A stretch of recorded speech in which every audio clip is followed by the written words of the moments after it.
All right, what have we got, Lisa? Laughing keeps you from crying. Laughing keeps you from crying. Well, yeah. I held back a lot of tears in the car. What happened this morning? So it's not necessarily neglect. The owner is elderly and he's had cancer. He's going through chemo. So it's kind of a sad story for everybody. And just, going through the chemo and stuff, he wasn't able to get out and take care of the birds. So the birds were dying of lack of water. Luckily, he had thrown out a big, massive bag of seed.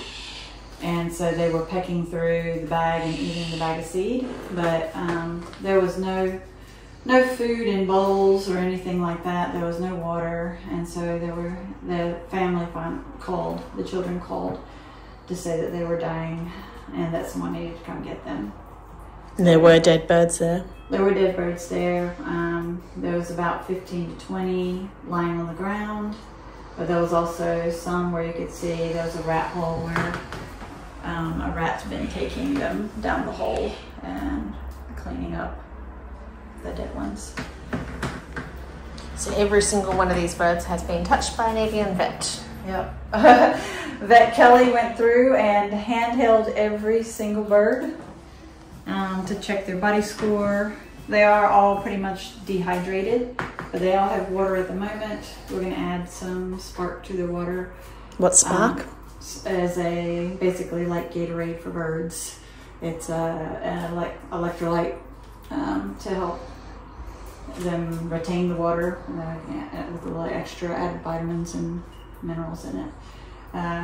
Also, we'll make sure they have plenty of seed and plenty of fresh food, because fresh food has a lot of moisture in it too. So one of their favorites is cauliflower leaves. So I'll be stopping to grab some cauliflowers to put lots of cauliflower leaves in. And yeah, one passed on the way here. There was several that I just picked up off the ground. So we're hoping all the others survive. But yeah.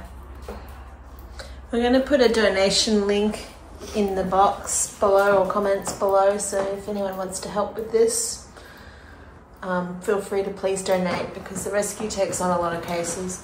This actually isn't the only lot of birds you've got coming in today either. We've had phone calls as Laura Keats coming down.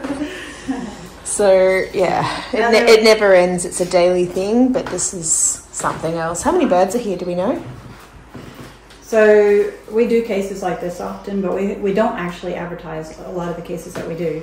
And the reason why some of the cases that we don't make public are ones that are horrible neglect cases that maybe there's some legal ramifications in it. So this is just one that we were able to share because it's a sad case. There's no legal ramifications. It's just someone on bad luck, not well enough to go out and take care of them. I remember there was one case, which we can actually probably talk about now, that had like 87 birds that starved to death that went through court, and that was a neglect case. And the owner got charged. So we may be able to share that at some point.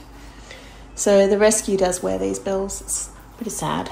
And we don't post our bills on social media for people to help take over, because we have bills every single day. There's no day where you're not here. If I posted every single bill we had, you guys would probably block me from spam. We just can't post every bill we have, but we do deal with this stuff on a day-to-day basis, and we do have very high vet bills that we always need help with. So if anybody can help, we'd very much appreciate it. Yeah. And the vets do discount bills, but even that isn't going to cover that. I'm making her cry. I have a superpower. I can make anyone cry. But this is, these poor guys. Hopefully they all make it. It looks like there's a couple that are pretty close to death, though. So we'll keep you posted. We're trying. They look cute all in a row. They do look cute in a row.